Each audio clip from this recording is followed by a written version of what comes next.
Marvel announcements at San Diego Comic-Con. Yeah, so last week it was San Diego Comic-Con. We did not. Everyone asked me why I wasn't there. Why weren't you there? Because you weren't invited. Yeah, we never get invited to San Diego Comic-Con, and also I don't have any time off left. But one day, maybe with a cure. Marvel was back at Hall H, where they announced their entire lineup for the next few years, and by that I mean just the next two. And they announced 1, 2, 3, 4, 5, 6, 7, 8, 9, 10 things they're releasing in the next 2 years. And they didn't even talk about any sequels. No, well, they talked about 1 or 2. 3, actually. So, we got Black Widow coming out in May 1st, 2020. Black Widow will be an interquel. It will take place in between Civil War and Infinity War. And that's the first movie that's coming out. Yes, I'm gonna do this in intended release order, and then I'm gonna talk a little bit about what each movie is to expect. Okay, so Black Widow will revisit the Budapest situation that her and Hawkeye always talk about. Okay, and it will introduce Taskmaster. So the Budapest situation happened after Civil War. No, it happened before Avengers 1, but this movie will apparently reference it and talk about exactly what that was. Okay. Although it was the last Phase 4 movie to be revealed, Scarlett Johansson's standalone Black Widow movie is the first Marvel movie after Endgame and Spider-Man Far From Home finished out the Infinity Saga, and it takes place before the events of Infinity War. So this is the first film of Phase 4, and it takes place before Infinity War. All right. Marvel played a teaser trailer which included shots of the first 30 days of shooting in addition to some archival footage. The cast includes David Arbor, Florence Pugh, Rachel Weisz, and O.T. He's got a bad word in his name. O.T. Fagbenel. Wow. You made that weird. His name didn't make it weird. You made it weird. It caught me off guard. Yeah. Scarlett Johansson said, I get to play Natasha as a fully realized woman in all of her many facets. I'm excited for fans to see what she perceives to be the flawed side of her, and I'm looking to wipe some of that red out of my ledger. That last bit is a callback to a conversation with Hawkeye in 2012's Avengers, which also mentions Budapest, a major location in this movie. The teaser also confirmed the villain will be the physical mimic, the Taskmaster, though it's unknown who's playing the role. He has a shield in the concept art. Yes, that's the Taskmaster shield. Right. Yeah. But if he's physically mimics other people that he fights against, doesn't he have to encounter Captain America? I mean, he has the shield at some point. Right. Yeah, in case he does counter. That's what I'm saying. Doesn't he mimics other people's fighting styles? Yeah. So wouldn't he have had to encounter Captain America at some point? Not necessarily. I have a shield. Also, I don't think Taskmaster has to physically be in the same room as you. I think he can study videotape. Okay. Yeah. The whole point is Taskmaster can basically match you move for move, no matter what. And the shield, he also used the shield for blocking because he's that good. The traditional Taskmaster design, the comic book design, he's got a bit of every Marvel character on his person. Well, he's got the big cape, he's got the skull mask, he's got the sword. So he's ready to do battle with anybody. You're thinking of a different character, aren't you? No, I'm not. Okay. I'm thinking of what he looks like from what's it called? Marvel vs. Capcom. Yeah. It's been a big push for Taskmaster because he was in that game and Marvel vs. Capcom 3. He was in Spider-Man. He's going to be in the Avengers game. So yeah, they're big push for Taskmaster, which is cool. He's a cool villain. Okay, next, you ready? Yeah, I'm so down. All right, The Eternals, November 6th, 2020. The Eternals was the first movie Kevin Feige presented at Hall H. And it sounds like the MCU's most cosmic film yet, slightly tweaking the comic origin story from the comics. Their words. The Eternals is a race of immortal aliens sent to Earth by the Celestials to protect mankind from the Deviants. Angelina Jolie will play Thena, and Selma Hayek will play the Eternals leader Ajak. The cast also includes Richard Madden, Kumail Nanjiani, Brian Tyree Henry, Leela McHugh, Don Lee, and Lauren Ridloff, who will portray the first deaf MCU character. Is that character deaf in the Yes. I think she was in The Walking Dead, played a deaf person. I think you're right.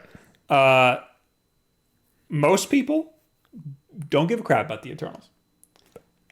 This is going to be the next Guardians of the Galaxy. Yeah, that's what I was going to say. Yeah. Like Guardians of the Galaxy, nobody cared about either. This is everybody like loved it. This is like a weird cosmic thing, much like Guardians was, and from all I can tell, it's like weirder and more cosmic because this is a Jack Kirby original, and Jack Kirby, when he's allowed to go cosmic, it's the most bonkers thing you'll ever read.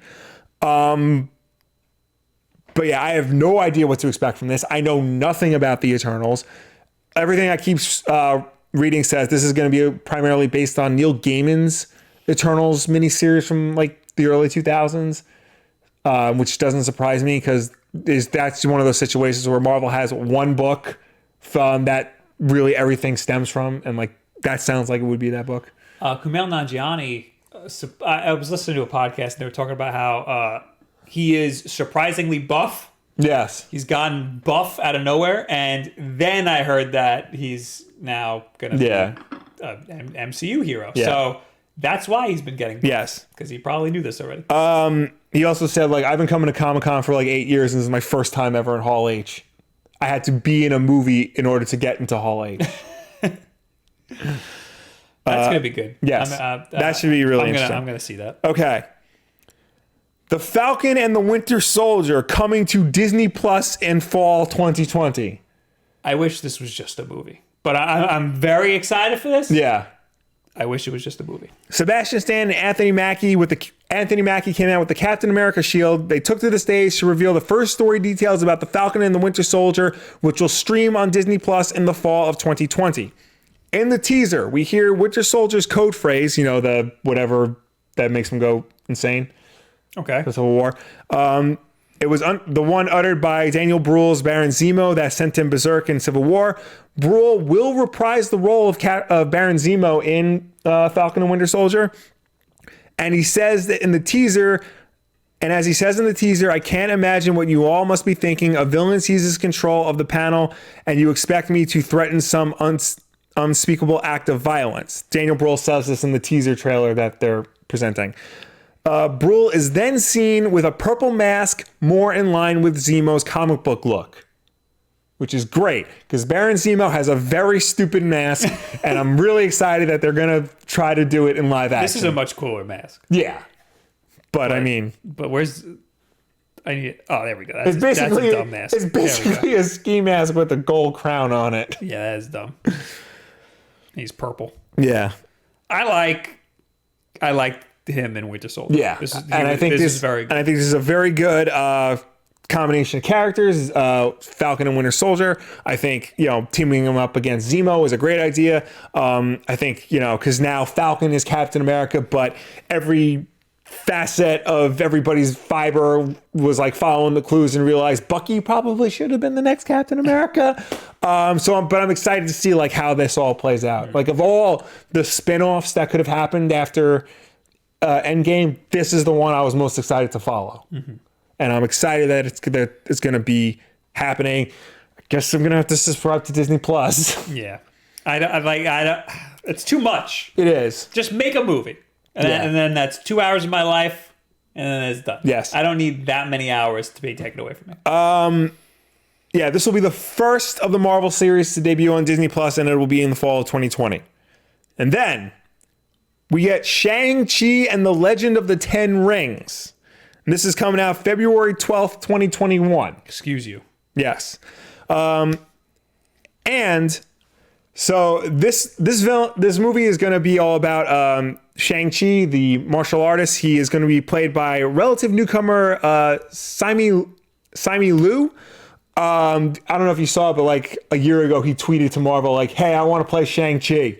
Wow. And then when this happened, he's like, Yo, dreams come true. Yeah, I saw. He had like a pretty small Twitter following. Too. Yeah. And he tweeted the other day, he said, wow, this aged really well. Yeah. Or he said, like, still can't believe I'm in the MC. Oh, no, he said something like, still can't believe like a week ago I was just in my underwear eating Cheez-Its. Yeah. And now here I am still doing the same thing, but now I'm in the MCU. Yeah.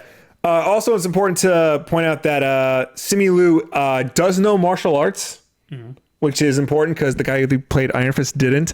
And also, this movie will feature the Mandarin, the real Mandarin. Because remember, Iron Man 3 was a fake Mandarin?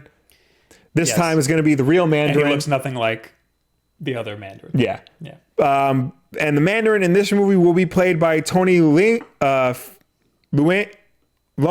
I'm gonna go with Lung, who's actually like a fairly well-known Chinese actor. He's been in like a lot of like John Woo movies, and he's been in Infernal Affairs, which was the basis for The Departed. He's been in like a ton of things. This will also star Awkwafina.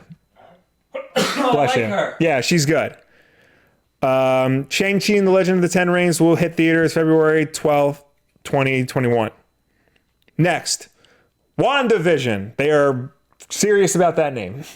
Yeah, that is such a stupid name. Unquestionably the weirdest of the Disney Plus series, WandaVision sees Elizabeth Olsen's Wanda Maximoff, aka the Scarlet Witch, reunite with Paul Bettany's The Vision. Described as a mega event series unlike anything we've seen before, WandaVision takes place after the events of Avengers Endgame, despite Vision having been killed and not resurrected in Infinity War. Said Olsen, it's gonna get weird, and we're gonna finally understand Wanda Maximoff as the Scarlet Witch. Both the setup and tease, which evoke the 1950s, seem to draw inspiration from the House of M series as well as Tom King's Suburban Vision storyline. That's the new one? Yeah. Like the family of the Vision? That's cool, because everybody loves that. Yeah. Other MCU characters will appear as well, including an adult Monica Rambeau from Captain Marvel, who will be portrayed by Teyonah Parris from Dear White People. So it's going to feature an adult Monica Rambeau, which probably means she's going to be her character, whose name I can't remember. I think it's Solaris or Polaris is one of those. But yeah, this is supposed to be like a mind-bendy type show where like every episode is going to be kind of different. It's going to like go into Scarlet Witch's effed up mind and things like that, and play with like tropes of like sitcom families and things like that. That's cool. So yeah, I think part of the reason the Disney Plus shows have great potential is because they can do really weird crap like this. And if they pull it off right, then that's great.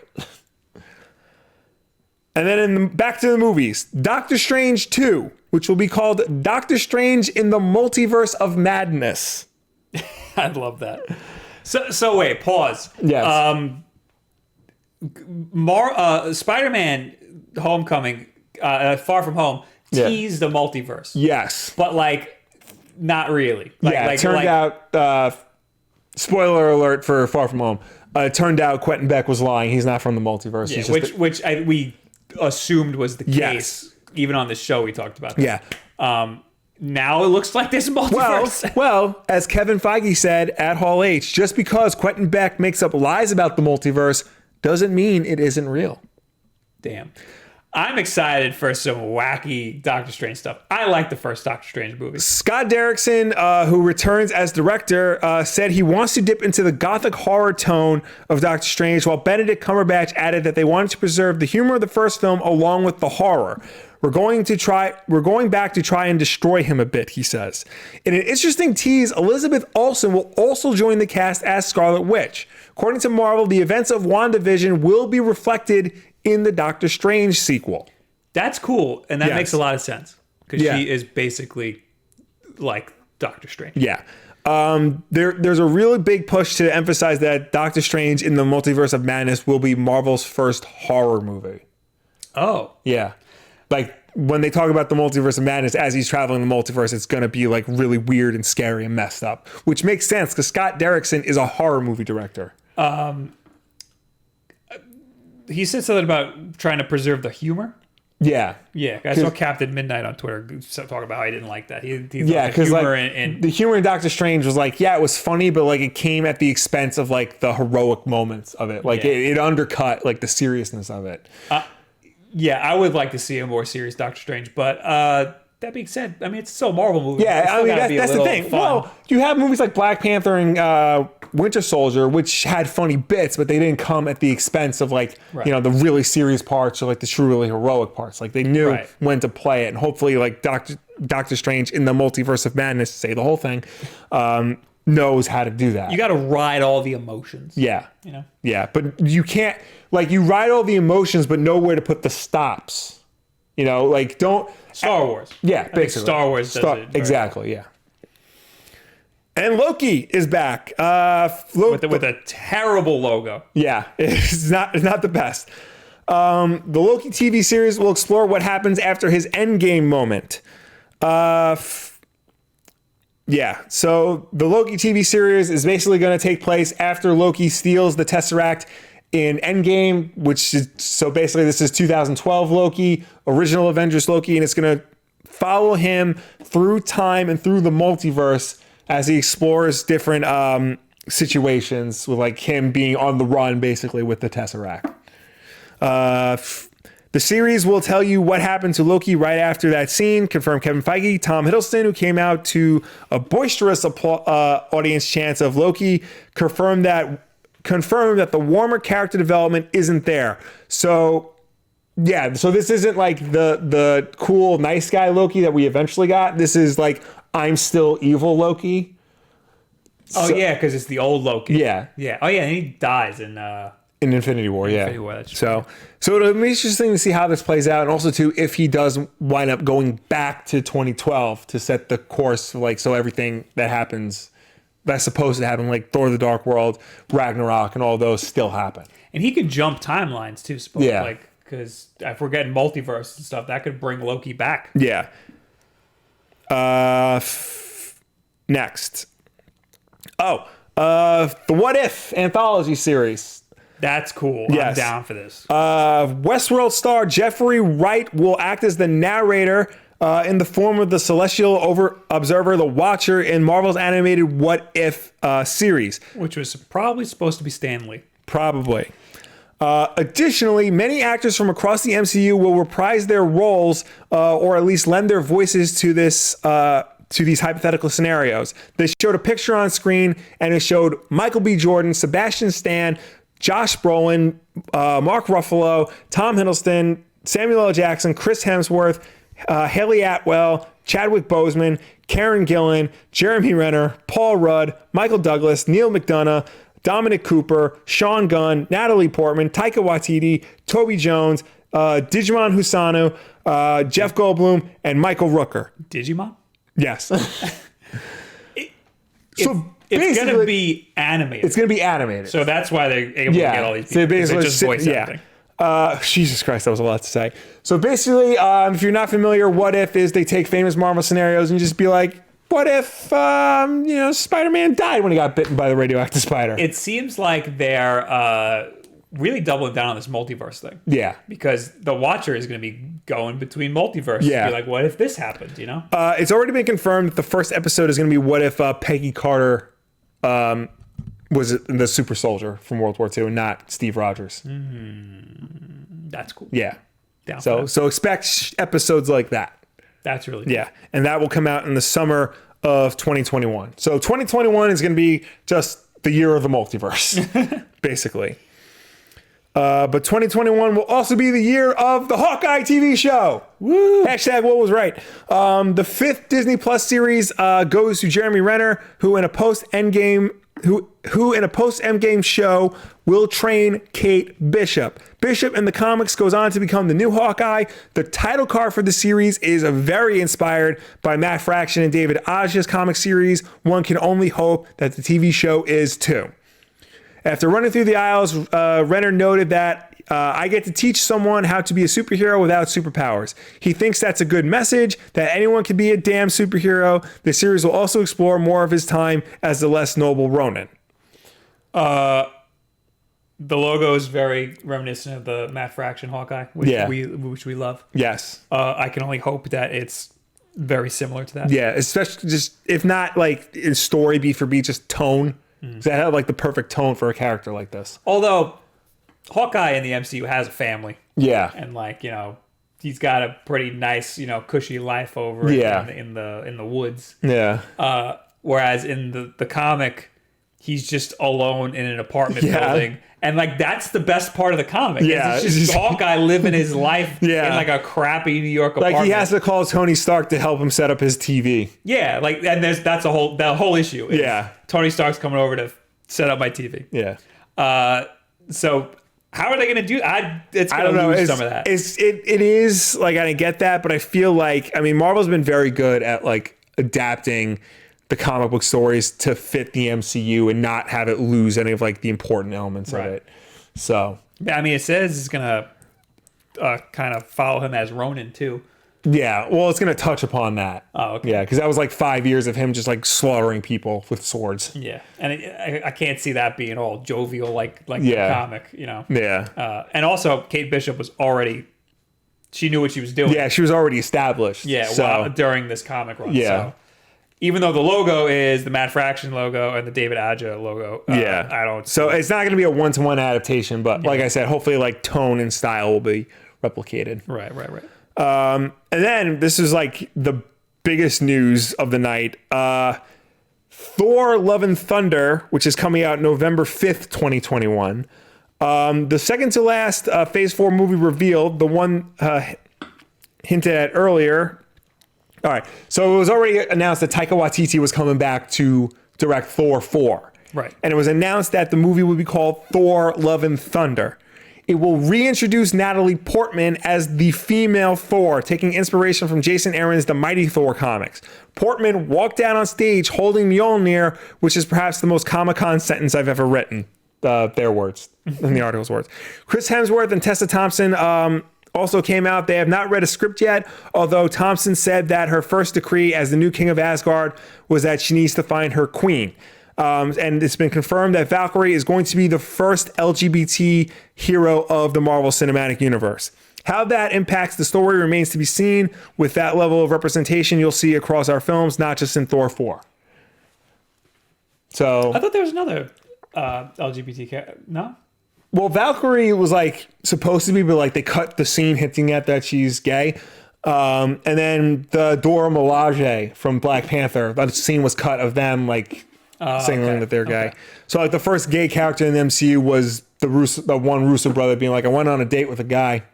Oh, yeah, that's true. Yeah, that's right. So this is cool. Natalie Portman like famously said, I don't want to do these movies anymore. Like they're not good. And so I guess she saw Ragnarok, or Marvel just poured money on her front doorstep and be like, yo, we got an idea, come back. I've always thought that they made the Jane Foster Thor in the comics like trying to entice her to come back. When did they do that? 2014. Oh, wow. I didn't know it was that soon. Yeah. Wow. It's not that long ago.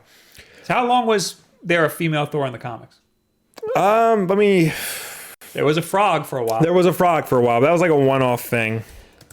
Arioka in the chat says Hawkeye logo is absolutely atrocious. You're wrong. You are incorrect. There's some great graphic design in the comics. Yeah. It probably doesn't look that great when it's alone, but. Mm-hmm. And that comic had like not just David Aja, it had a wide array of artists like Javier Pulido, Annie Wu, Francesco Francavilla. Yeah, but David Aja was like the main one. Yeah. I'm trying to find out. Yeah, 2014 was when Jane Foster like became the main Thor in the comics. And I know people are already complaining like, what? Thor's a girl now? Bruh. But like, you got to understand, that was a whole part of a bigger overarching story. It was all like that story was about Thor, the Odin's son, becoming unworthy and trying to gain his worthiness back, while at the same time, Jane Foster, who was dying of cancer, trying to find worthiness in the last days of her life. And she found that by being able to wield Mjolnir and become Thor and do good while she still had time. And was she still dying of cancer while she was Thor? Yeah. And every time she was Thor, like it just made things worse. Like she was healthy as Thor, but every time she stopped being Thor, like it got worse. So, and like I didn't read the whole Jason Aaron Thor saga because it's like 10 years in the making or whatever. But a lot of what I read is very good. Even his like Jane Foster Thor era stuff. It's really good. It's really interesting. and like it does a lot of things that you couldn't have done with the Odinson. I have on screen the Hawkeye cover art, which is very nice. There's also his panel layouts are amazing. Look at this one. This one's so good. So yeah, I'm excited to see what they do with Love and Thunder. I think it's a great name, first of all. Thor Ragnarok was incredible. Thor's still fat, by the way. Yes. Unless they address this in this movie. Also, Mjolnir isn't a thing. Yeah. It's been destroyed. Yeah, so unless Mjolnir comes back or Jane Foster gets another hammer, so there has to be something. The guy who made Mjolnir, I can't do it. Mjolnir. He's still around. Yes. Yeah, so he could just make another one. Right. Well, Mjolnir is blessed by Odin, and Odin's dead. It's got to be blessed by Thor. Yeah. Yeah, all of Asgard is dead. Yeah. Asgard is not. Well, no, Asgard lives in Norway right now. So it's got to be Thor. Yeah. It's got to be blessed by Thor. Or Thor or Valkyrie, since she's the king of Asgard. True. Yeah. Oh, so she's the new Odin. Yeah. Basically. Huh. Okay. I mean, we need a lot of Chris Hemsworth. Yeah. I want a lot of Chris Hemsworth in this. Which I assume we'll get. But that's not all. Oh, boy. That's not all. That was everything that was confirmed and has release dates. Kevin Feige went on to say that they are working on Black Panther 2, Captain Marvel 2, Guardians of the Galaxy 3, and Fantastic Four, and I believe he just said mutants. Yeah. So he said something about bringing the mutants into the MCU. So they are working on, we knew Black Panther 2 and Captain Marvel 2 and Guardians 3 were all working on them, and they confirmed it again. But the fact that they're bringing in Fantastic Four and the X-Men, like, that's big news. Because they just bought those guys back. I saw some things about how the end of Spider-Man Far From Home hints at something. And I Fantastic Four? Yeah, and I couldn't really get where they were getting at. I think that was just reaching. Yeah, I don't get it. Yeah. It happens a lot with MCU things. Like, they see one thing and be like, yo, you know what that means? Fing Fang Foom is coming. Yeah, I was like, yeah. Because I read the article and I was like, wait, you didn't get to the part where the Fantastic Four, where that means the Fantastic Four. Yeah, that happens a lot. James Gunn separately said that they're going to address like Thor being with the Guardians at the end of Endgame, like both of the movies will. And Guardians 3 is currently delayed, and they didn't announce anything here because James Gunn is busy working on the Suicide Squad. What about Blade? Yes. So the last thing that was announced was Marshala Ali came out and was announced as the new Blade, and that they don't have a date for it yet. I don't think they have a cast and crew yet, but they are working on a brand new Blade movie with a brand new Blade. That's great. You're a big Blade fan. I was not expecting a movie, let alone anything really. Blade, you have to understand, everybody remembers like the Blade everybody remembers was like this really dark and like disgusting and scary hard R movie series. Mother F is always trying to ice skate uphill. Exactly. How is that going to fit in the Marvel Cinematic Universe? if they PG-13 this in the slightest, like that's going to be a problem. Mm-hmm. They have to make this bloody, vulgar, disgusting, scary. Like, if they're going to make a PG-13, this is going to push the boundaries of PG-13.